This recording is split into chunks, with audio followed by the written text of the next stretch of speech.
All right, ladies and gentlemen, I hope you're having a wonderful weekend. Today, I want to talk about how I turned $160 into about $1,300 trading Tesla. We used options. We used this specific strategy. Tesla had an awesome move, and there was even some gains we potentially gave up, but I want to go over what we did to turn such a small amount of money into a large amount and exactly how I found it, and hopefully I could put you guys on game so you could spot opportunities as well and see, because this is something I've been seeing with earnings season and even just in the stock market in general. A lot of people have asked me this question on how do we know if something's cheap or not, and we're going to even talk about some mathematics here, standard deviation, and how it relates to finances and how you guys could spot opportunities like this. So the reason I'm showing you this, is it going to get your attention? Is it going to get views? Of course. But as you see here, our total profit at the end of the day, net comes out to $1,168, but theoretically it's about $1,300. And before you get all crazy and think, you know, we're some expert traders, well, actually, I think I'm pretty good. I think I know a little bit about my stuff. We ended up to proceedingly lose the money right after because I wanted to take this successful $100, turn it into $1,300, then potentially try to turn it into $30,000. Using the same strategy I'm going to show you guys, and it worked, but I picked the wrong direction. So in this case, we just went simply call side Tesla.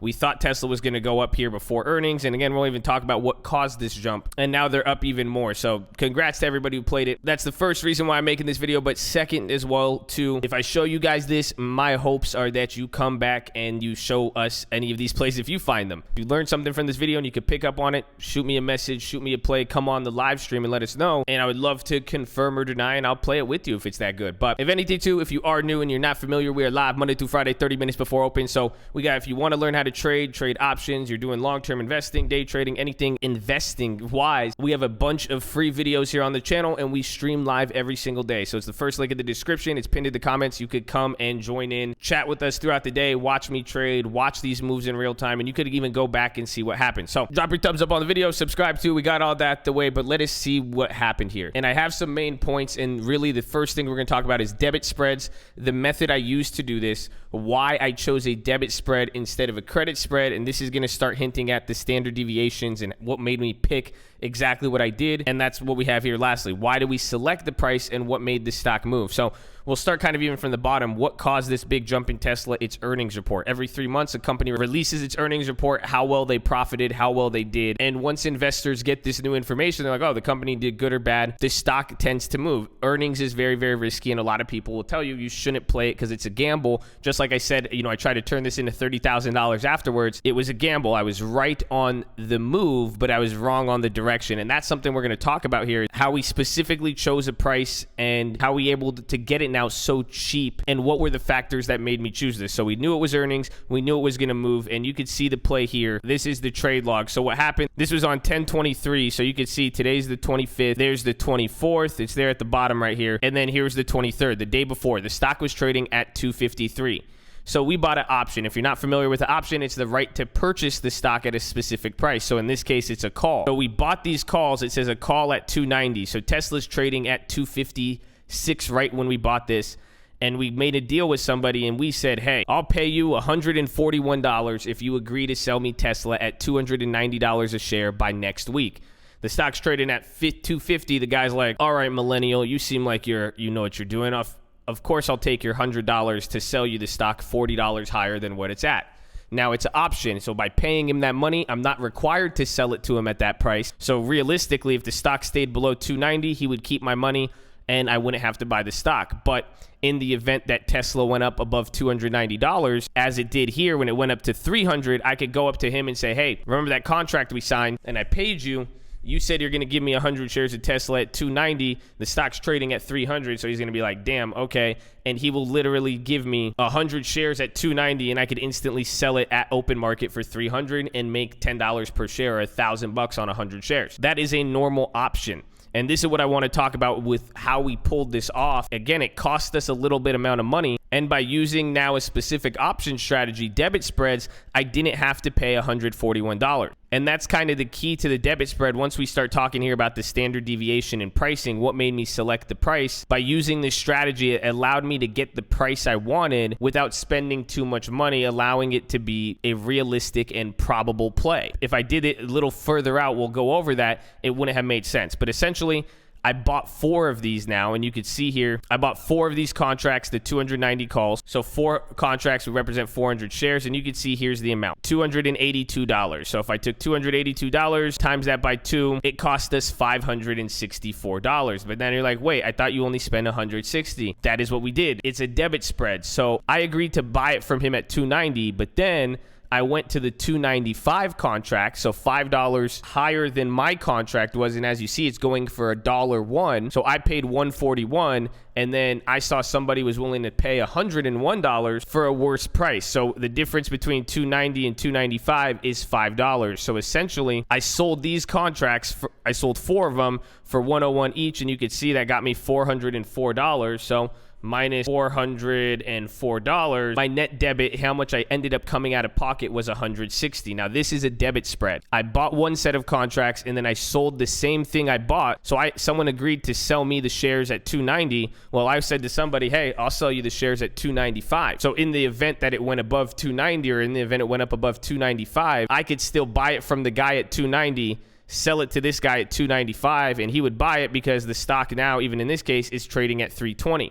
So as you could see, by getting the option at a discounted price through the debit spread, it allowed me to get the price I wanted. I didn't have to spend $500, and instead I spent $160. I gave up my potential gains, but that's fine because even then we were still able to make money regardless, but it limits our top end potential, but it minimizes our exposure. So that's what we did here. And you can see I sold it. I ended up spending $160. Then the next day in the morning, the stock went up. And you could see here, even with timing, you didn't need a day trade or anything. I bought this 15 minutes before the market closed, and then literally 15 or 18 minutes after the market opened, I was able to cash out. So as you see, here's the closing order. So it's kind of weird because it's saying I bought and then I sold. So this is how we closed the debit spread. So we spent $160, but now here's the 4 Teslas. They all had their own price now because the stock went up.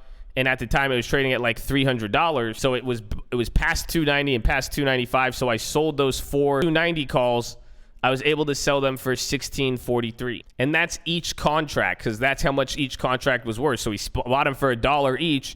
The next day, they're worth $1,600. So total, we got $6,572. But then we owned those contracts because we bought them. So we sold them and took our money. But then we sold these, so we had to buy them back. So we didn't have to give the guy the shares, but we had to buy them back at $13. So that's a loss, hence the parentheses there. So minus $5,244. We're left with $1,328 profit. And then again, we spent $160 total. The books are balanced, $1,168 net profit. So that's how we did it. We bought a debit spread. We said the stock was going to go to $290. The stock had earnings. It moved up. It went past there. That is how we were able to accomplish turning such a small amount of money into a large amount of money. We needed the stock to go up, and we could have made even more money if I held till today. I just wanted to exit out to secure the bag, and I sold out for less than I could have. We could have additionally, we got $1,300 total. Theoretically, we should have got $2,000. So if I held it a little longer and the stock went up, I would have made the full $2,000 or close to it. But since it had the risk of it wasn't as high and was close to coming back down, we took less money to just secure the profit. That's the first part, and that's where it gets a little bit more complex and into it. But now here is the next, and that is, how did we select this? And this is where standard deviations come in, and why did I do what I did?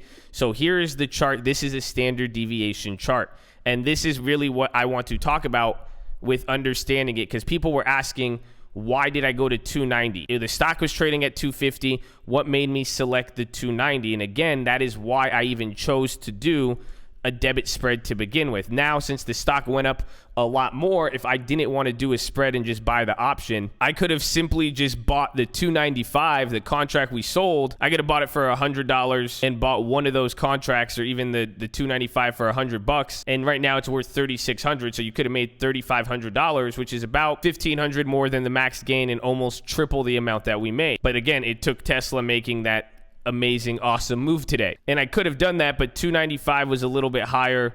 And then even if you get here, it's like, why didn't I just get, 4 contracts at like 310? I could have bought them for like 60 cents each. But the problem is 310 is a lot higher than 290. It's like the chances of it going to 290 versus 310, it's very, very different. That's why they have different prices. The more likely it is to go to that price, the higher it's going to pay, or how higher you're going to have to pay. So then that's the question, is like, how did you know it was going to go there? This is where statistics comes in mind. We're going to talk here about standard deviation. I suck at math. I'm not good at it, but this is a pretty simple concept to understand. Standard deviation has to do with statistics and polling and accurate polling. But quite simply, the main thing this boils down to is being able to get a move that is within one standard deviation, and I'm going to explain that and follow that up here, at a low price, or that a price where, because then it's more likely to happen, but the key is being able to get a move or a price that is within one standard deviation from where the stock is and how it's expected to move during this event, but then getting it at a price that you would have paid normally for 2 or 3 standard deviations, meaning you're paying a low price because the market wasn't even expecting it to happen.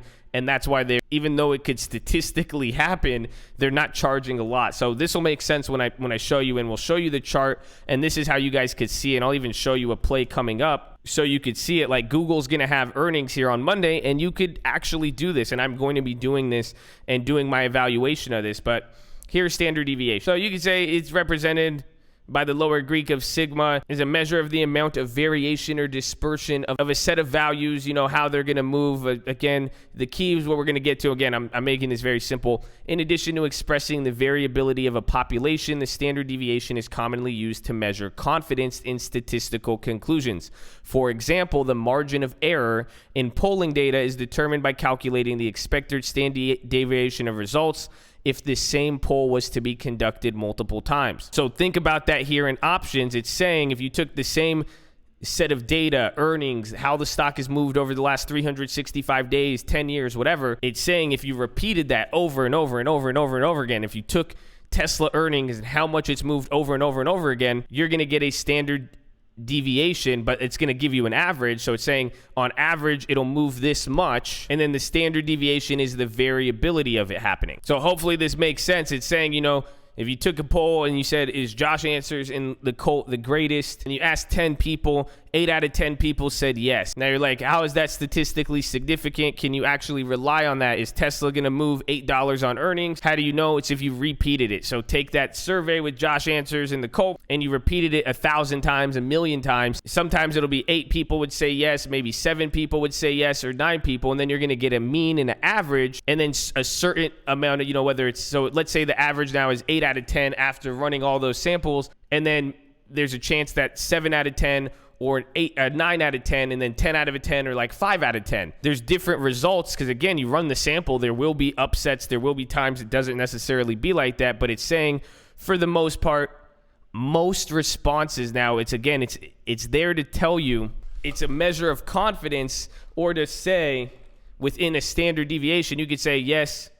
I could say with the statistical significance, that's why people say with the statistical significance in 99.7, this is where this comes from. They'll say, if you ran this over and over and over again, within, we could be assured that this will be the result. That's viewing it as simple polling, this and that, but it's also used in finance. It even says that here. So in science, many researchers report the standard deviation of experimental data, and by convention, only effects more than 2 standard deviations away from a null expectation are considered statistically significant. So, and this is something too, when there's outliers, when an event is an upset or it's random, you wouldn't consider that as statistically occurring all the time, but things happen. And like it says here, normal random error or variation in the measurements is in this way distinguished from likely genuine effects or associations. But then standard deviation is also important in finance, when the standard deviation on the rate of return on an investment is a measure of the volatility of its investment. So if you bought and held, certain long-term dividend stocks and did that in 1,000,000 different instances, you're going to get a statistic, they'll say, you'll probably get a 3% return. Do some stocks crash? Yes. Do some stocks go up 1,000% that pay crazy dividends? Yes. But out of all the samples, you're going to fall within 1 or 2 standard deviations of that average, or, that rate of volatility you're expecting. That's the important part. But now here's the next part. You see this chart. You could even see, look at this chart right here. That's the same thing you see on trading.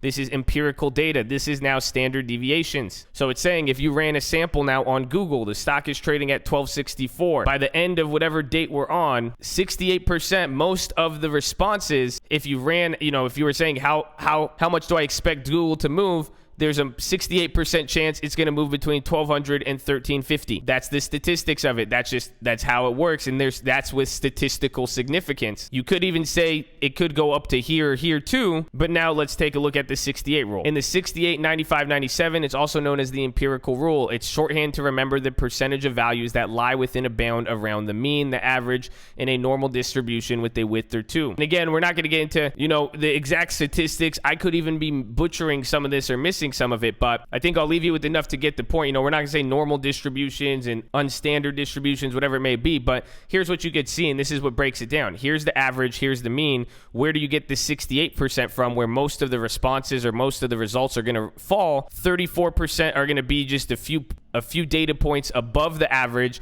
and 34 will be below. So now coming to Tesla, or coming to here, in Tesla's case, when we made that play, 290, when I got to 290, it was actually within one standard deviation. So 290 was literally right around here for the contract prices. So when we bought it, we're saying, well, what are the odds of it actually going to 290? Statistically, 34%. So we say 68% because it could go half of the results are going to go above and half are going to go below. So if you even did a straddle, you're going to and you try to play both sides and you played it within one standard deviation, there would be a 68% chance you would hit. Now, if an event occurs and it's a little bit more unlikely, like we just saw today with Tesla moving up even more, that would have been a 2 standard deviations. Now you're talking about where only 13% repeated sample sizes would fall there. And then once you go even past that, the low odds probability is when you get 3 standard deviations. And some people say 3 standard deviations isn't even statistically significant. They'll say it's an outlier. It's the 1%, the 2%, and it doesn't add up, or it doesn't really reflect every other sample in that case, and that's where upsets happen. That's where these moves occur. So this is the whole point. This is how we're using it statistically when I'm looking at these options now, especially, I'm finding earnings, and really what I'm trying to measure now is if I pick a strike price and I'm saying, well, okay, it falls in here. So let's say, 1350 is right there. So let's come down here. You see, so there's the one standard deviation line. So 1345. So now if you wanted to buy this 1345, it's saying probability is 13% if you bought it straight up. But that's actually interesting to think about because this isn't factoring in the one standard deviation.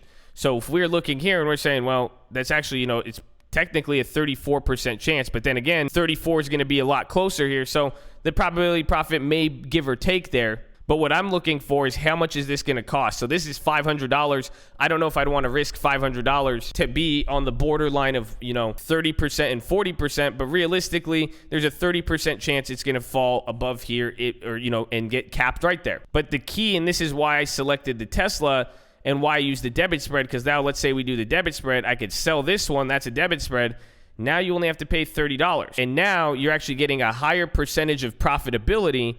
But now you're paying $30 and your max risk would be $200 and your max profit would be $220. That's great. And now this is a play. I might look for something on this coming into Monday. Well, none of this is a recommendation for financial advice. Please consult with a financial advisor. Option trade extremely risky. You can't lose off time. What's your financial investment? But essentially my thing, or you could call it my trick, my secret, is I've played with these prices so much. Think about it. If I'm going to spend $30, if I was to spend now $30, or let's say I bought 5 of them and spent $150, look at the things you would get for $150, it would be $13.85. So that's why we use the debit spread, is to get closer to the money. And now I could get within one standard deviation for the same price as this one, which if we go here, you could see this is within $30 to get within one standard deviation. Whereas if you would normally pay, and that's actually $150 if I bought 5 of them, but if I wanted to pay $150, I would have to get a standard deviation and a half, or even worse, if I did want to only pay 30 cents, really think about it. If you wanted to only pay $30, you would be 3 standard deviations away. So the only chances you have of turning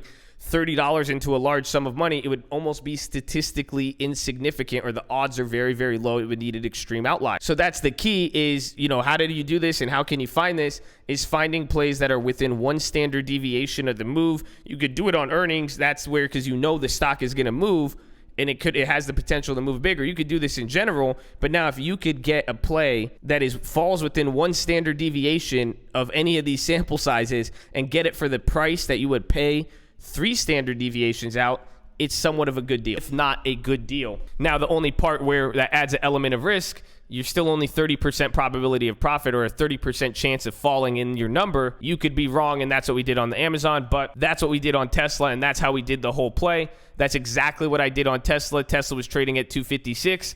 290 was literally one standard deviation right here, and I got to pay $30 for it, the same price as the 320s or whatever, which were all over, or $40, which were the ones all the way over here, which would have been 3 standard deviations. So this is even just showing how now really the market isn't pricing in too much, but that doesn't necessarily qualify market pricing. The last level you could do is even just check the at the money pricing here and minus the intrinsic extrinsic value, but I don't want to spend another 10 minutes. I've talked about that in other videos. If you have questions and want me to make a follow-up video on this, let me know.